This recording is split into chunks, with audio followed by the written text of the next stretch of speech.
നമസ്കാരം. ശബരിമലയിലെ സ്വർണ്ണക്കൊള്ളയിൽ നാണം കെട്ട് നാറി നിൽക്കുകയാണെങ്കിലും ജന്മന ഉളുപ്പില്ലാത്തതുകൊണ്ട് CPM നേതാക്കൾക്കും അണികൾക്കും അതൊരു വലിയ പ്രശ്നമല്ല.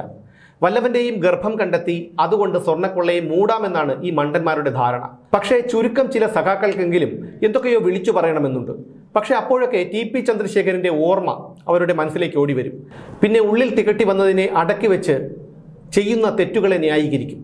ശബരിമല സ്വർണ്ണക്കൊള്ളയും ലാവ്ലിൻ കേസുമായി എന്തെങ്കിലും ബന്ധമുണ്ടോ?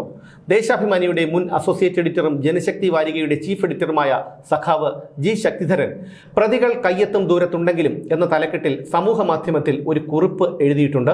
അതിങ്ങനെയാണ്: കോളിളക്കം സൃഷ്ടിച്ച ലാവ്ലിൻ കേസിൽ പ്രതിസ്ഥാനത്തു നിന്ന് രക്ഷപ്പെടാൻ പിണറായി വിജയനും CPM-ഉം എന്താണോ ചെയ്യുന്നത് അതുമാത്രമേ സ്വർണ്ണക്കൊള്ളക്കേസിലെ പ്രതികളും ചെയ്തിട്ടുള്ളൂ.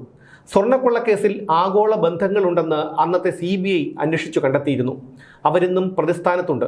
ലാവ്ലിൻ ഇടപാടിൽ അഴിമതി നടന്നിട്ടുണ്ടെന്ന് വിജിലൻസ് അന്വേഷണത്തിൽ കണ്ടെത്തി. പ്രതികളെയും എന്നേ തിരിച്ചറിഞ്ഞിട്ടുണ്ട്. ഇനിയും പ്രതികളെ കണ്ടെത്താനുമുണ്ട്. അവരുടെ രാഷ്ട്രീയ സ്വാധീനമാണ് അതിന് തടസ്സം.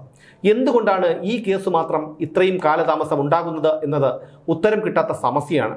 അന്താരാഷ്ട്ര സ്വർണ്ണ മാഫിയയുടെ സാന്നിധ്യം ആ കേസിൽ ഉണ്ടാകാമെന്ന് ജർമ്മൻ മാഫിയ തലവൻ സുഭാഷ് കപൂറിനെ ഉദ്ധരിച്ച് കേരള ഹൈക്കോടതിയിൽ ജഡ്ജി വെളിപ്പെടുത്തിയപ്പോൾ കേരളം ഞെട്ടി. ലാവ്ലിൻ കേസിലും ഇത്രേ സംഭവിച്ചുള്ളൂ. ലാവ്ലിൻ കേസിൽ അന്ന് കോടതി എന്താണോ പറഞ്ഞത് അതുമാത്രമാണ് സ്വർണ്ണക്കൊള്ള കേസിൽ കോടതി ഇപ്പോൾ ചൂണ്ടിക്കാണിക്കുന്നതും. എല്ലാം ഒരേ റാക്കറ്റാണ്. നിർഭാഗ്യകരമെന്ന് പറയട്ടെ, കേരളത്തിലെ മാധ്യമങ്ങളും കള്ളക്കമ്മട്ടങ്ങളും കള്ളന് കഞ്ഞി വെച്ച് സുഖിക്കുകയാണ്. അവർക്ക് കൈനിറയെ ഇരകളുണ്ട്. അതുകൊണ്ട് ഈ സംഭവങ്ങൾ നിസ്സാരം. സ്വർണ്ണക്കൊള്ള കേസിൽ ഒളിഞ്ഞിരിക്കുന്ന പ്രതികൾ കയ്യെത്തും ദൂരത്തുണ്ടെങ്കിലും അവരെ തൊടാനാകുന്നില്ല. വേലി തന്നെ വിളവ് തിന്നുന്നു.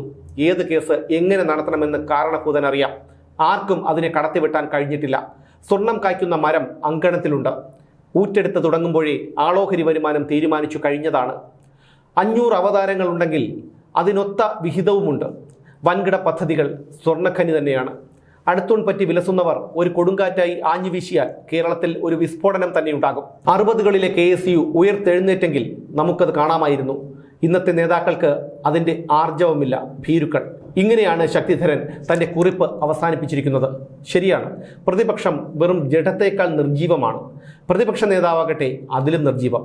ഇനിയുള്ളത് ജനങ്ങളാണ്. അവരുടെ പ്രതികരണവും പ്രഹരവും താങ്ങാൻ കമ്മി പാർട്ടിക്ക് ശേഷിയുണ്ടാകുമോ എന്നാണ് ഇനി കണ്ടറിയേണ്ടത്.